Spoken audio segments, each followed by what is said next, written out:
सरस्वती ज्ञान कोश में आप सबका हार्दिक स्वागत है। बच्चों, आज हम संस्कृत में निबंध पढ़ेंगे और निबंध में भी विद्या धनम सर्वधन धनम प्रधानम पढ़ेंगे। यानी विद्या धन सभी धनों में प्रधान मुख्य होता है। विद्या से बढ़कर कोई धन नहीं होता। तो विद्या का निबंध बड़ा ही महत्वपूर्ण है, जो कि अक्सर परीक्षाओं में पूछा जाता है। तो आज मैं आपको बड़े ही सरल शब्दों में आपको विद्या के महत्व के विषय में बताऊंगी, और जिसका कि आपको निबंध मिलेगा।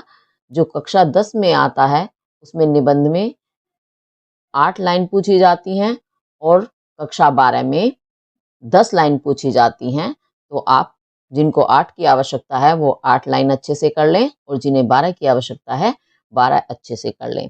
ठीक है, चलिए देखते हैं। बड़े ही सरल शब्दों में बड़े सुंदर वाक्य हैं इसमें। पहला जो वाक्य है या पहली पंक्ति, विद्यते सद असद ज्ञानम अनया सा विद्या कथ्यते। विद्यते होता है, सद सद कहते हैं अच्छा, असद बुरा, अच्छे बुरे का, ज्ञानम ज्ञान, अनया जिससे, जिससे सद असद यानी अच्छे और बुरे का ज्ञान होता है, सा वह, विद्या कथ्यते विद्या कही जाती है या उसे विद्या कहते हैं। पहली पंक्ति ये हुई। दूसरी देखेंगे, सर्वविधस्य ज्ञानस्य आधारः विद्या एव अस्ति। सर्व सभी, विधस्य प्रकार के, ज्ञानस्य ज्ञान का, आधारः आधार, विद्या एव विद्या ही अस्ति है। यानी सभी प्रकार के जितने भी ज्ञान होते हैं उन सब का आधार जो है वह विद्या ही होती है। हर प्रकार के ज्ञान को हम विद्या से ही प्राप्त करते हैं। तीसरी पंक्ति है, विद्या एव मानवस्य जीवनम सुखमयम भवति। विद्या एव, विद्या से एव ही, विद्या से ही, मानवस्य मनुष्य का या मानव का, जीवनम जीवन, सुखमयम सुखमय सुख से परिपूर्ण, भवति होता है।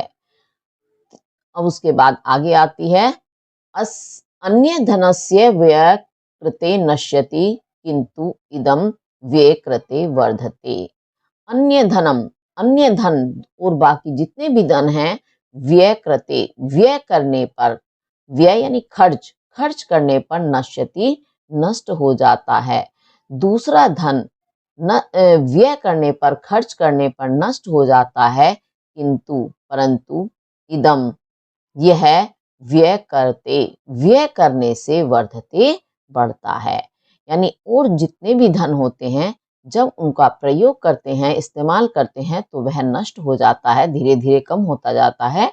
किंतु विद्या धन ऐसा है, इसे जितना हम व्यय करते हैं अर्थात खर्च करते हैं, यह उतना ही अधिक बढ़ता है। आप किसी को ज्ञान देने लगो तो आपका खुद का ज्ञान और ज्यादा बढ़ता चले जाएगा।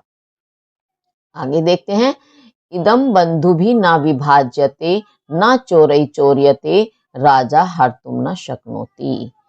इदम इसे, बंधु भी, बंधु यानी भाइयों के द्वारा, ना नहीं, विभाज्यते बांटा जा सकता, ना नहीं, चोरई चोर के द्वारा, चोर्यते चुराया जा सकता है, और राजा हर्तुम न शक्नोति राजा हरने में ना नहीं, शक्नोति समर्थ होता है। यानी ना तो इस विद्या धन को भाई बांट सकते हैं, बाकी जितने भी धन होते हैं उन्हें भाई बराबर बांट लेते हैं, और चोर भी चुरा करके ले जाता है, और राजा भी हर सकता है। हरना अर्थात किसी भी अपराध के कारण या किसी भी वजह से राजा उस पर अपना अधिकार जमा सकता है। लेकिन विद्या धन ऐसा है जिसे ना भाई बांट सकते हैं, ना चोर चुरा सकता है, और ना राजा ही हरण कर सकता है। अब उसके बाद आगे देखेंगे, सत्यमेव विद्या बुद्धे मूर्खताम हरति। सत्यम एव, सत्य में ही, सच में ही, विद्या बुद्धे बुद्धि का या बुद्धि की, मूर्खताम मूर्खता को, हरति हर लेती है अर्थात नष्ट कर देती है। तो सत्य में ही, सच में ही विद्या बुद्धि की मूर्खता को नष्ट कर देती है। यानी जो विद्या प्राप्त करते हैं उनकी मूर्खता समाप्त हो जाती है। विद्या दिशासु कीर्तिम प्रसारयति। विद्या दिशासु, दिशाओं में, कीर्तिम, कीर्ति को, यश को, प्रसारयति, फैलाती है। यानी जो विद्या से युक्त व्यक्ति होता है, विद्यावान होता है, उसकी कीर्ति, उसका यश हर दिशा में फैल जाता है। सभी उसको जानते हैं, पहचानने लगते हैं।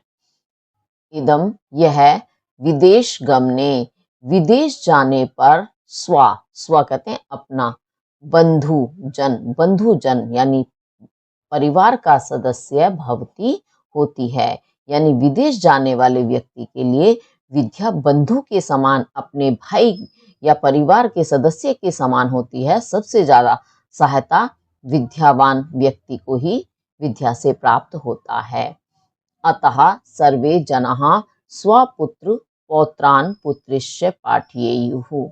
अतः इसलिए सर्वे जनाः, सभी लोगों को, स्वपुत्र, स्व अपने पुत्र को, पौत्रान पोत्रों को, पुत्रिश्च और पुत्री को, पाठयेयुः पढ़ाना चाहिए। तो विद्या के इस महत्व को देखते हुए सभी लोगों को अपने पुत्र, पौत्र, पुत्री इत्यादि सभी को पढ़ाना चाहिए। अगली पंक्ति है, सत्यमेव उक्तम, सत्य ही कहा गया है, विद्या धनम सर्वधनम प्रधानम, कि विद्या धन जो है सर्वधनम, सभी धनों में, प्रधानम, प्रधान है या मुख्य है। और इस पंक्ति को ऐसे भी कह सकते हैं, उक्तम कहा गया है, विद्या धनम सर्वधनम प्रधानम, विद्या धन सभी धनों में प्रधानम, प्रधान है, मुख्य है। यानी पंक्ति वही है लेकिन कहने का आरंभ का तरीका बदल गया है। यहाँ बताया गया है सत्यमेव उक्तम और यहाँ खाली उक्तम। ठीक है, इस तरह से ये आपका विद्या का जो निबंध है ये पूरा हुआ। और इस विद्या के निबंध को आपको जब ये परीक्षा में आता है तो इसको कई तरीके से पूछ लेते हैं। जैसे साधारण रूप में विद्या, कई बार विद्वान सर्वत्र पूज्यते, या विद्या विहीनः पशुः, और या विद्यायाः महत्वम, या विद्या ददाति विनयम, अथवा विद्या महिमा। इस तरह से कई नामों से, अलग अलग तरीके से आपसे ये निबंध पूछा जा सकता है। अब इसे आप अच्छे से ध्यान से करेंगे। और अगर आपको वीडियो पसंद आती है तो लाइक, शेयर और सब्सक्राइब जरूर करें। धन्यवाद।